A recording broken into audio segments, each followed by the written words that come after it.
Jauh dari lokasi-lokasi selfie, jauh dari lokasi-lokasi yang sering dikunjungi para influencer dengan followers seabrek, jauh dari lokasi-lokasi yang trendy.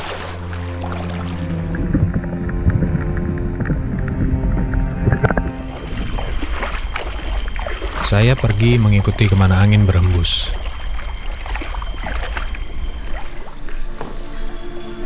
Waktu umur saya 17 tahun, saya pergi menyusuri sungai Amazon di Brazil selama 9 hari.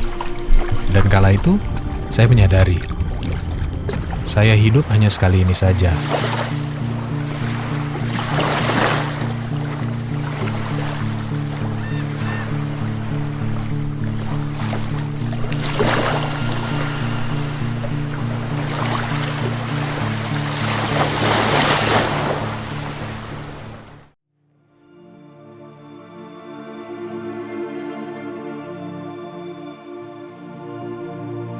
Teluk Wondama terletak di Provinsi Papua Barat, Indonesia. Saya akan menceritakan tentang perjalanan saya membuat film pendek tentang kayaking di distrik Ron yang berada di dalam Taman Nasional Teluk Cendrawasih. Saya dan Priyo Utomo menuju ke sana untuk ekspedisi Dayung Circumnavigation yang artinya pengelilingan Kepulauan Ron selama kurang lebih 6 hari. Oke, kalau perjalanan si kayaking itu idealnya kita research dulu lah. Ngelihat peta, lihat perakiraan cuaca, planning rute, planning akan camping di mana, harusnya itu semua di planning. Dan selanjutnya saya kalau bikin trip si kayaking selalu di planning, tapi saat itu saya nggak lakukan itu, dan sometimes it's good to be surprised once in a while, although kadang-kadang berbahaya sih. Kalau Priyo aja, dia aja yang ngajak gue kesini, dia nggak tahu secara 100% jalur yang bakal kita lalui itu seperti apa. Ya apalagi gue gitu kan. Gue kan di sini cuma ikutan bikin film. Tapi ya balik lagi karena jiwa adventure kita, jiwa adventure gue juga. Gue mencoba bersiap sebaik mungkin aja, alat-alat gue coba persiapkan sebaik mungkin, kira-kira apa yang gue butuhkan, dan yaudah berangkat.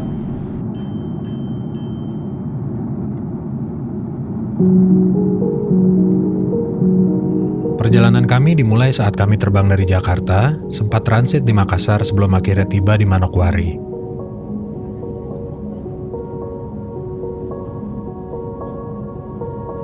Kita disambut Bram Darkim. Mas Bram adalah orang asli Jawa Timur yang sudah lama tinggal di Papua, dan juga hobi bermain air menggunakan kayak laut. Buat saya, pemandangan kota Manokwari tidak banyak berbeda dengan kota-kota lain di Indonesia. Mulai dari bentuk jalan, toko, perumahan.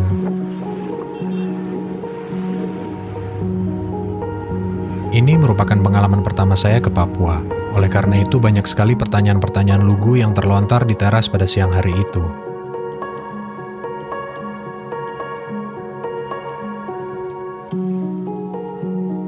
Siang itu juga kita punya janji dengan jurnalis RRI untuk wawancara.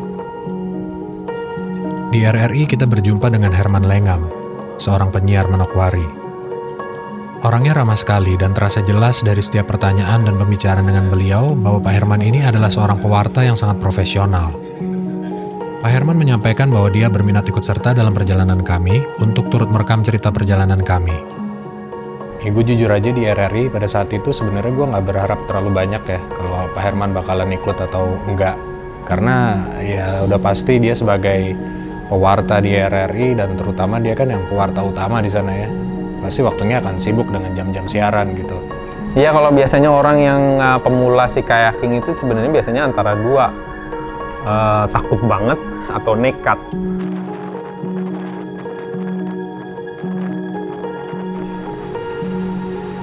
Dalam perjalanan ini, kita akan menggunakan kayak milik Kayak Wondama.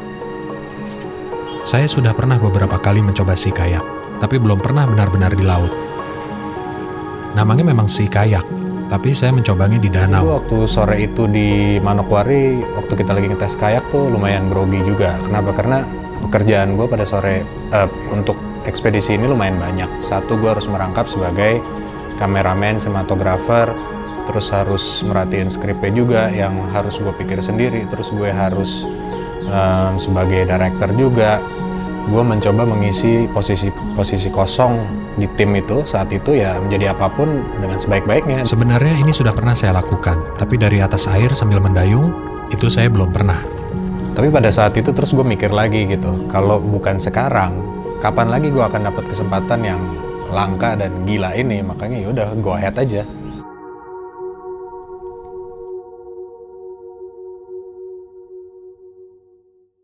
Kita sekarang mau ke pelabuhan ya.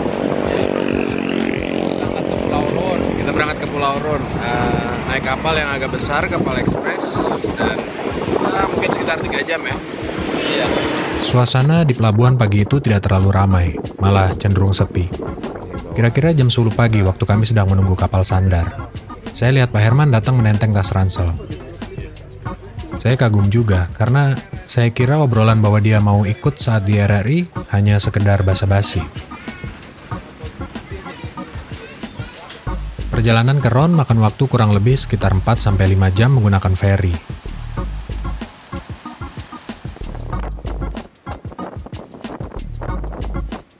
Untuk menghilangkan rasa bosan, saya kadang pindah ke bagian belakang kapal, tempat orang-orang merokok dan minum kopi sambil menikmati pemandangan Laut Biru Indonesia Timur. Kapal ini merupakan sarana transportasi umum yang paling cepat untuk menuju ke distrik Rone. Karena ini transportasi umum, tentunya kapal ini singgah di pulau-pulau kecil sepanjang jalan sebelum sampai di Rone.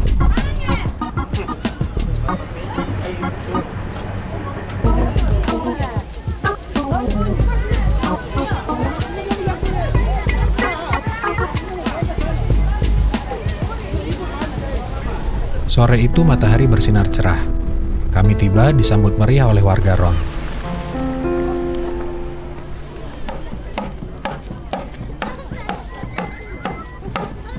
Saya dan Prio sama sekali tidak menyangka akan disambut sedemikian rupa.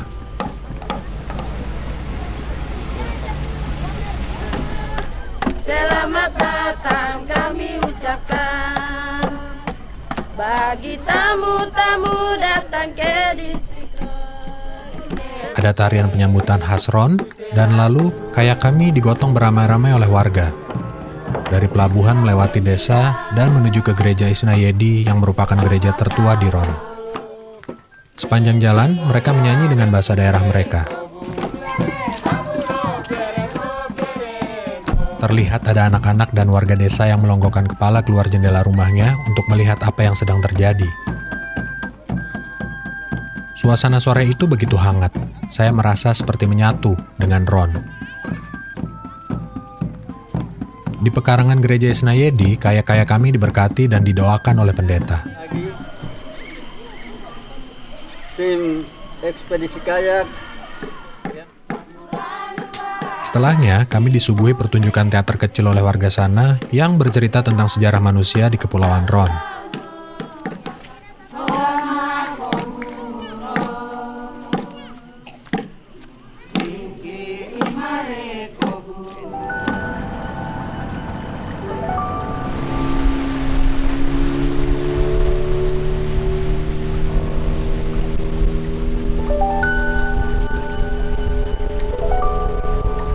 Dari gereja itu, kami lanjut menggunakan speedboat kecil menuju gubuk kami di desa Niap. Mayoritas pulau-pulau di distrik Rone ini belum memiliki jalan mobil. Alat transportasi di sini adalah perahu atau apapun yang bisa mengapung. Asik, nyampe kita. Sambil melepas lelah, kita berbincang santai dengan Kepala Distrik Kepulauan Rone, Yefta Siregar. Ini desa Kampung Niap. Kampung Niap. Oh, ini Kampung Niap. Oke. Yefta Siregar masih muda, umurnya masih di bawah saya. Namun saya bisa lihat dari pembicaraan kami bahwa semangatnya sangat tinggi untuk memajukan distrik Rone.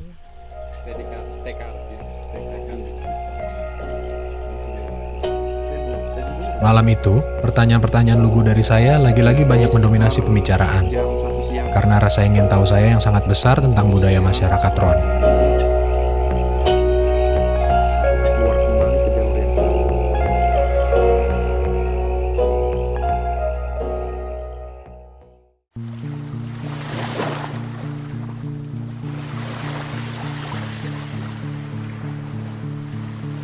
Pagi itu saya bangun agak siang, jam 7, karena cuacanya dingin sehingga tak terasa lelap sekali kami tidur.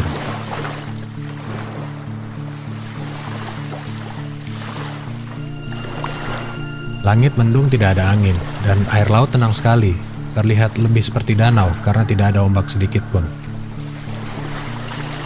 Di dermaga kayu saya sempat merenung betapa masih murni kehidupan di sini. Segala yang mereka butuhkan disediakan oleh alam, hutan, dan laut. Sinyal HP tidak ada. Interaksi dengan masing-masing manusia masih terjalin tanpa layar gadget. Tapi tinggal menunggu waktu saja kapan kehidupan yang murni ini akan terganggu oleh kemajuan teknologi. Sebelum kita masuk ke air, Rio mengajarkan beberapa aturan dasar dalam berkayak kepada Pak Herman. Kayaking harus safety ya. Kayaking itu sebetulnya nggak terlalu membuat capek sebenarnya kalau kita melakukannya dengan benar, dayungnya dengan benar, mengontrol dan bagaimana duduk di dalam kayaking itu dengan benar. Itu sebetulnya efisien, energi yang kita gunakan itu efisien. Jadi harusnya kayaking kalau benar itu tidak terlalu capek, menguras tenaga. Dan basic keselamatannya seperti menggunakan pelampung dan juga mungkin bawa minum dan segala macamnya itu juga sebetulnya nggak terlalu sulit-sulit banget. Tapi harus ingat itu dilakukan, kalau enggak orang bisa mati lah. Menurut Rio, ini adalah cuaca yang baik untuk mendayung. Tapi buat saya, ini cenderung menyeramkan. Langit gelap dan hujan. Tidak terpikir untuk mengeluarkan kamera-kamera besar saya, karena saat itu memang hujan cukup deras. Saya merasa menyatu dengan alam. Setiap empasan dan goyangan gelombang air dapat saya rasakan. Saya coba ikuti dengan mendayung sambil merasakan tetesan-tetesan hujan di wajah saya. Sebuah pengalaman dan pemandangan yang indah sekaligus menyeramkan. Karena saya tahu di depan itu ada badai yang sewaktu-waktu bisa menghampiri kita. Aja pada saat itu sih sebenarnya gue lumayan takut juga ya, karena satu, gue belum pernah berada di dalam kayak di tengah laut. Jadi ya dengan kondisi yang cukup dramatis pada saat itu, hujan, terus langitnya gelap banget, dan gue tahu mau ada badai gitu di depan tuh udah kelihatan, dan orang udah pada ngomong, wah nih ada badai depan ya.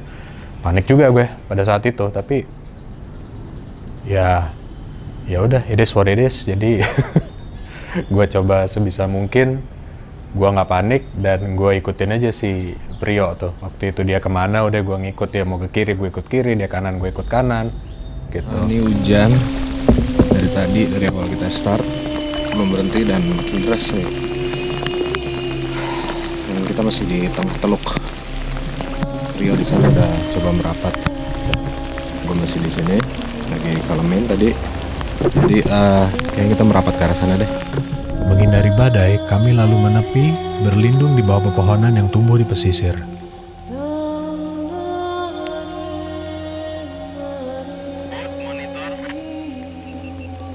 Distrik. Kita mau ambil suara hujan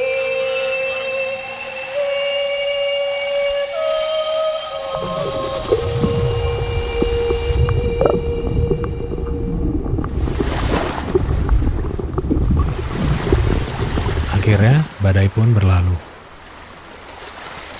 Kami lanjutkan perjalanan meski masih gerimis, menyusuri pesisir pulau, memerhatikan kehidupan koral dan biota laut di bawah kayak kami.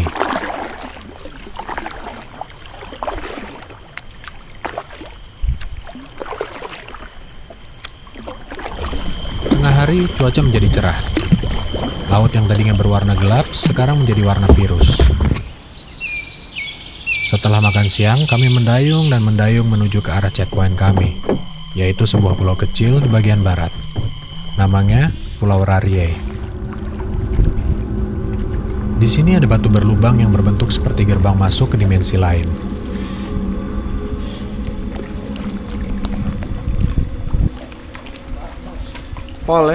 Pulau itu yang menarik di situ kayak gerbang, dia kayak ada lubang. Jadi bukan gua tapi lubang keluarnya ke laut lepas lagi. Sepertinya nggak banyak binatang-binatang di pulau itu karena pulaunya kan kecil dan batu semua ya. Jadi mungkin gue rasa di situ cuma ada burung-burung dan mungkin ada kelelawar-kelelawar yang ada di dalam gua-guanya di pulau itu ya. Karena itu kan pulau berbatu-batu ya, jadi banyak goanya di dalamnya. Tak jauh dari situ, kita berhenti di satu titik karena ada goa. Lubang gua itu cukup besar untuk kayak masuk. Kami coba masuk ke gua itu, tapi tidak bisa jauh karena guanya menyempit dan terpaksa kami harus keluar lagi. Itu pertama kalinya saya bermain-main dengan gua kelelawar, jadi seru banget kita lihat nih gua gelap, nggak tahu di dalamnya apa. Ya, jadi tentu saja saya tertarik, saya dayung masuk, tapi ternyata kita nggak bisa masuk terlalu dalam. Masuk, kita ada bau-bau aroma-aroma tai kelelawarnya di situ. Tentunya bukan itu yang menarik, tapi lebih ke arah misteri guanya itu dan suara atau potensi kelelawar semuanya akan keluar. Mengingatkan Anda sama adegan di Batman Begins mungkin. Pak Nimrod, salah satu orang lokal yang mengawal kami, menambatkan perahu kayunya di batu. Lalu dia berenang masuk ke dalam gua besar itu.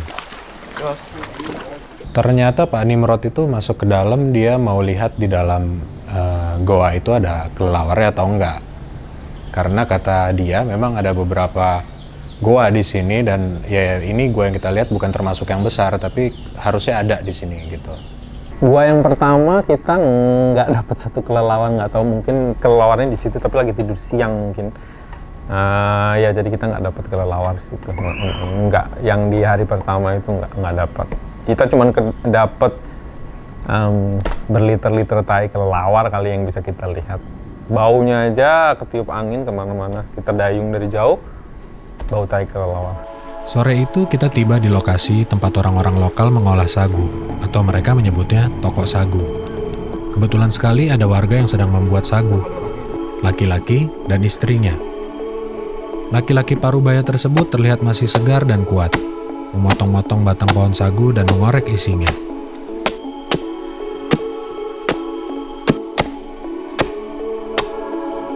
Istrinya menyaring sagu dan mengolahnya. Ya, itu orang Melanesia secara tradisional atau orang Indonesia Timur, bukan selalu orang Melanesia. Sumber karbohidratnya itu dari sagu dan mereka selalu mengolah sagu. Mereka bisa dijadikannya papeda seperti ya kayak apa tuh namanya tuh, kayak bubur, atau bisa dibuat sebagai juga roti sagu juga mereka buat. Biasanya mereka kerja siang bekalnya roti sagu. Ini sisi menariknya bertualang menggunakan kayak. Kita dekat dengan alam di sekitar kita. Menyatu dengan laut, hutan, dan binatang liar. Burung-burung tetap berkicau saat kita lalui, tidak terganggu dengan kehadiran kita.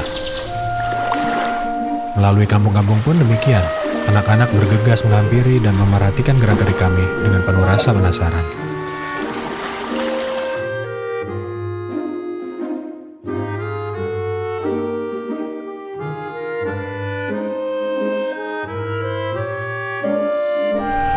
Kami tiba di Gubuk Kayu setelah gelap, saat kunang-kunang mulai nampak.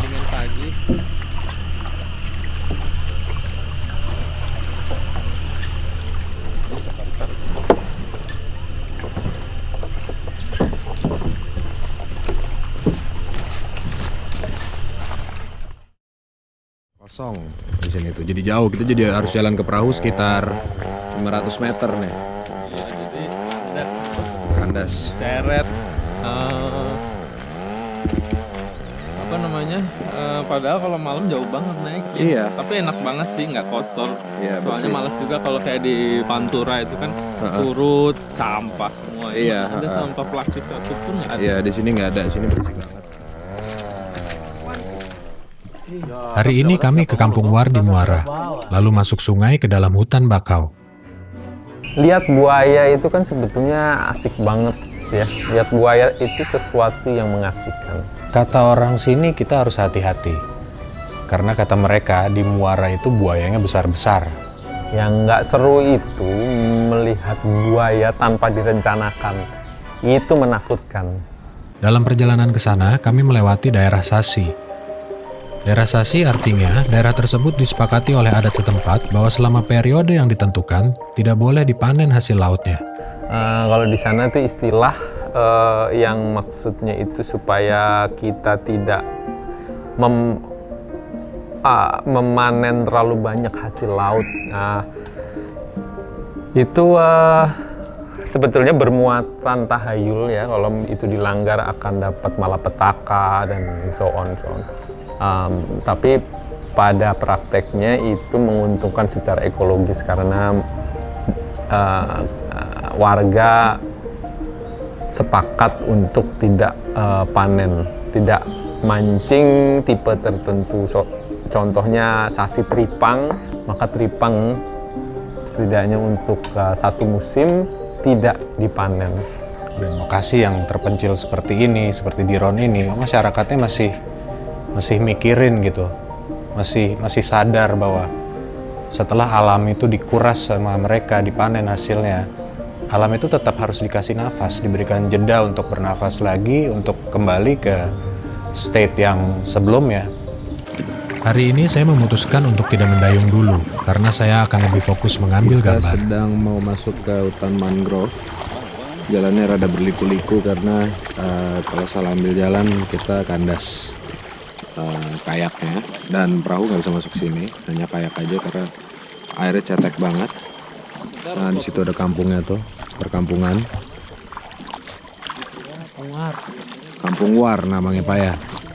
Kampung War di situ. Masuk ke hutan bakau, saya jadi penumpang saja, duduk di bagian depan kayak. Pak Nimrod di belakang setia mendayung sambil bercerita dan sedikit-sedikit tercium aroma alkohol dari nafasnya. Pak Nimrod mahir sekali mengarahkan kayak ke lokasi yang saya mau ambil gambarnya. Baru terpikir oleh saya, kenapa tidak dari kemarin saja seperti ini? Cukup dalam kita masuk ke arah hulu sungai, dan menurut orang sana, kalau kita teruskan masuk, kita tidak akan bisa mencapai Kampung Menarbu, tempat kita akan istirahat malam ini. Sebelum ini saya pernah di mangrove yang besar sekali, tapi di Pulau Jawa.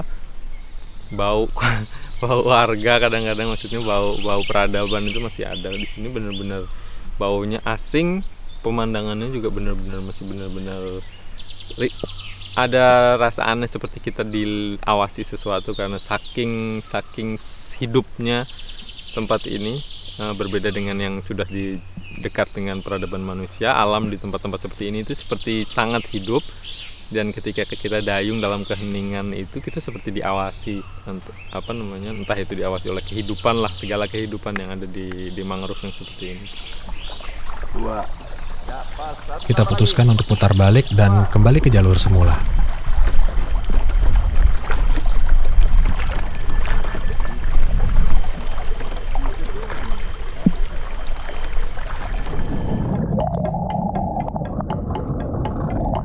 Siang itu cuaca cerah dan kita makan di Pulau Inai. Saya melihat kawan kita Yoas menyelam tanpa alat, hanya dengan kacamata renang buatan tangan dan kayu panjang yang dibentuk seperti tombak. Nampaknya dia mau cari ikan untuk makan siang. Siang itu kita makan kerapu dan sagu bakar.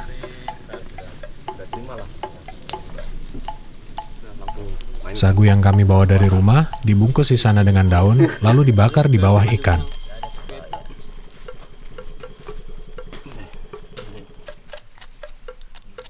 Ikan-ikan yang selama ini kalau di kilo di kota besar seperti Jakarta itu mahal sekali, tapi bagi mereka itu ikan yang sehari-hari kelihatannya warna-warni.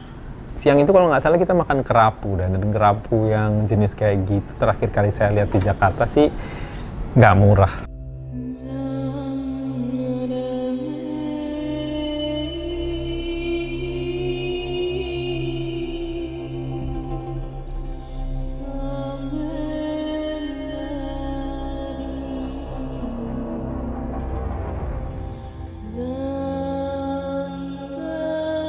Menuju Desa Menarbu, kami melewati Padang Lamun, tempat dugong mencari makan. Menuju Kampung Menarbu itu sebetulnya kita sempat ngelewatin Padang Lamun. Padang Lamun itu sebetulnya hutan bawah laut, tempat cari makannya dugong. Memang dari awal kita dibilang bahwa dugong tinggal di Pulau Ron ya. Dan dugong memang cari makan di sore hari. Tapi apa daya waktu kita dayung situ terlalu gelap untuk lihat apa-apa ya. Mana tahu sebenarnya saya dayung tepat di atasnya dugong, nggak ada yang tahu, hanya Tuhan dan dugong yang tahu kali. Dari jauh nampak beberapa rumah di atas air. Itulah desa Menarbu tempat kami akan bermalam. Kami datang ke rumah kepala kampungnya, Bapak Yosias. Naik ke rumahnya, kami langsung disuguhi teh panas, sementara istrinya di belakang menyiapkan makan malam untuk kami. Sambil bincang-bincang, tiba-tiba Pak Herman menyebutkan bahwa dia minta obat daun gatal untuk mengurangi rasa pegal-pegal di badannya. Baru sekali ini gue dengar tuh namanya daun gatal. Apa itu daun gatal gitu? Apa itu daun bikin kita gatal-gatal apa gimana gitu? Tapi yang jelas yang bikin gue tambah bingung adalah Pak Herman itu kan pegal-pegal, bukan gatal-gatal. Kalau dia pegal-pegal kenapa dibikin gatal gitu loh? Gue nggak ngerti pada saat itu. Daun gatal ya, daun gatal ini metode indie banget untuk kerokan ya. Jadi kalau kita punya kerokan di kota besar ini di Papua sana itu tuh kerokan itu daun gatal. Jadi ya secara harfiah ya memang kita menggosokkan daun gatal ke badan-badan kita yang pegel. Jadi dari pegel disihir jadi gatal. Dan prosesnya itu sebenarnya rada-rada menggelikan. Saya nyobain tentunya. Kita tengkurap di rumah si Pak Desa itu, saya dan bapak-bapak lain. Lalu satu bapak-bapak menggosokkan daun gatal di badan-badan sekujur belakang badan kita, dan dalam sekejap kita semua jadi om-om gatal semua. Tandon nggak nyoba lah, nggak tahu dia memang, gue sih ngerti Tandon nggak nyoba karena tanpa daun gatal sekalipun dia sendiri udah gatal-gatal. Gue udah bilang sabun itu dipakai barang bersihin badan, bukan yang aneh-aneh. Bagi nelayan sini, daun gatal merupakan obat alami paling mujarab saat mereka lelah selepas pulang mencari ikan seharian. Tidak lama saat Pak Herman sedang diterapi dengan daun gatal, terdengar ada satu perahu datang.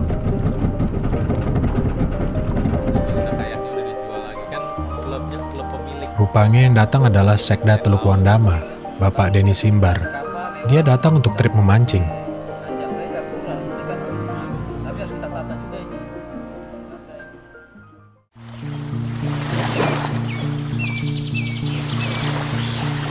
Pagi yang cerah dan cenderung terik sinar mataharinya.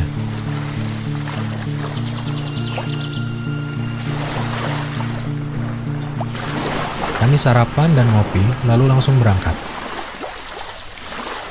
Keluarga Pak Yosias melepas kepergian kami dari teras rumahnya. Pagi ini gelombang lautnya cukup ganas, tapi rupanya Pak Denny tidak asing dengan tantangan di laut. Untuk seseorang yang baru belajar berkayak, menurut saya dia tangguh.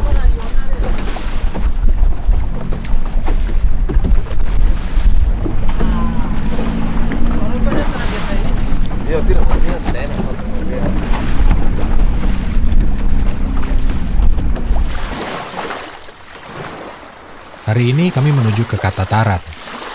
Di sana ada batu yang dipercaya orang lokal dapat mengabulkan permintaan. Batu tersebut dijuluki Batu Mawi. Untuk menuju ke sana, kita harus melalui sungai kecil di antara hutan bakau.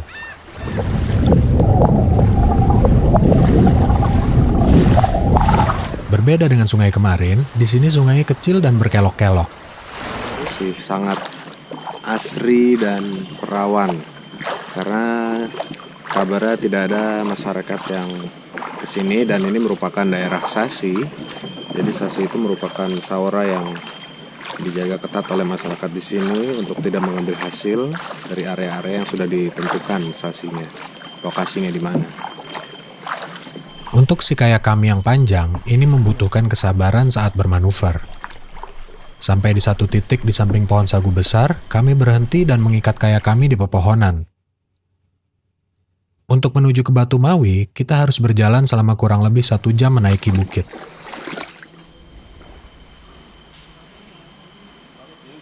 Setelah perjalanan yang menghabiskan nafas, kami sampai di bukit tempat Batu Mawi.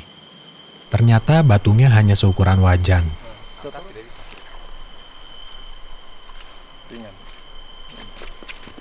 Dari situ kami masih lanjut mendayung ke Tanjung Ayami di mana ada gua tengkorak.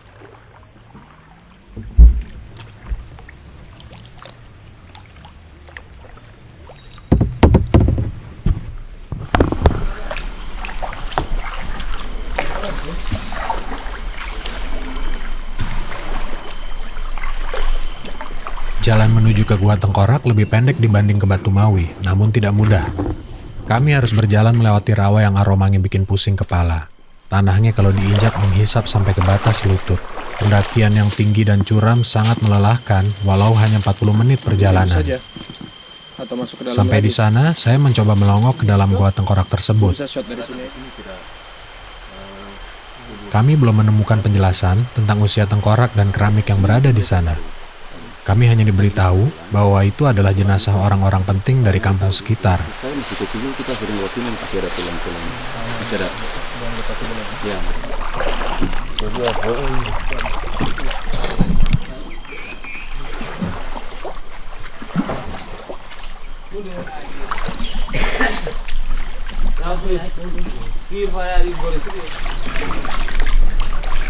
Selesai dari situ, kami meneruskan perjalanan kami untuk ke laut lepas. Saat di muara, air lautnya surut. Pemandangan yang sangat indah. Kami terpaksa berjalan dan menyeret kayak sejauh kurang lebih 500 meteran ke laut. Air surut. Air surut.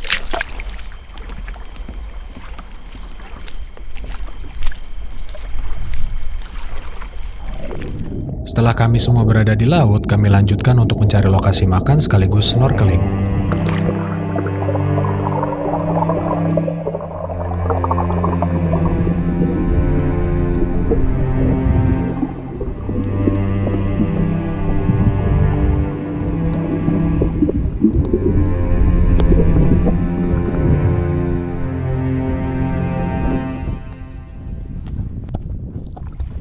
Blackbird fly into the line of the dark black night.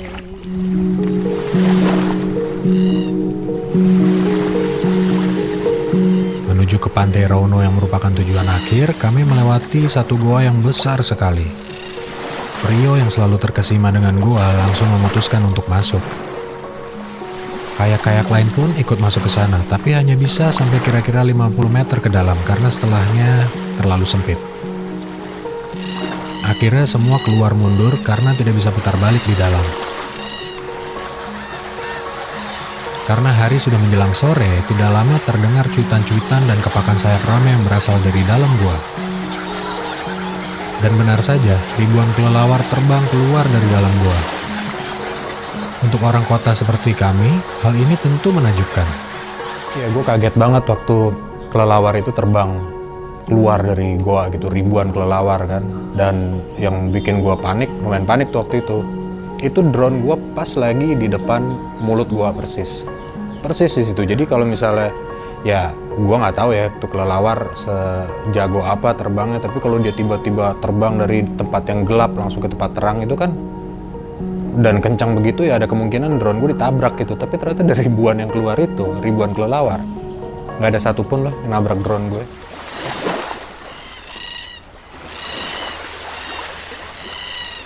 Sore itu matahari bersinar keemasan.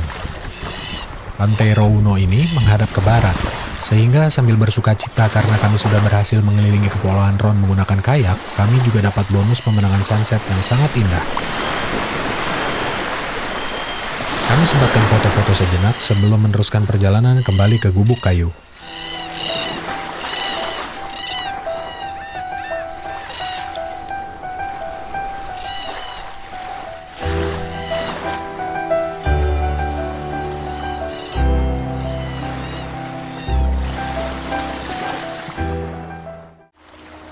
Hari ini hari Minggu. Langit pagi ini cerah sekali. Sedih perasaan saya menyadari bahwa petualangan ini sudah mendekati akhir. Kami akan kembali ke Wasior menggunakan speedboat. Siang itu kami sempat juga singgah di tempat-tempat yang jarang dikunjungi orang. kami mampir ke air terjun Wandamui. Pinggir pantai gini, langsung air terjun di sana ya. Kita lihat ya. Di sini dulunya terbentuk sebuah telaga kecil, air tawar, sedikit payau karena kita langsung sambung dengan air laut. Ya dulu di sini banyak udang tapi sudah nggak pernah ketemu lagi saya. Habis kita pergi camping jauh-jauh atau mancing kan kena basah air laut. Biasanya sebelum pulang ke Wasior kita basuh dulu di sini, bilas-bilas dulu. Memang tempat ini sendiri luar biasa banget sih. Air terjun di pinggir laut. Dari air terjun itu, kami lanjut lagi ke Pasir Timbul di Sobei. Pasir Timbul ini lokasinya tidak pernah spesifik, bisa lari-lari berpindah beberapa ratus meter tiap tahunnya.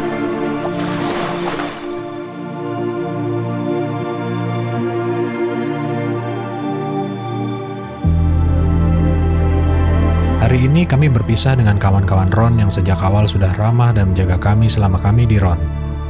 Saya tidak akan pernah lupa pengalaman ini. Pertama kali saya ke Papua, pertama kali saya membuat film tentang sea kayaking.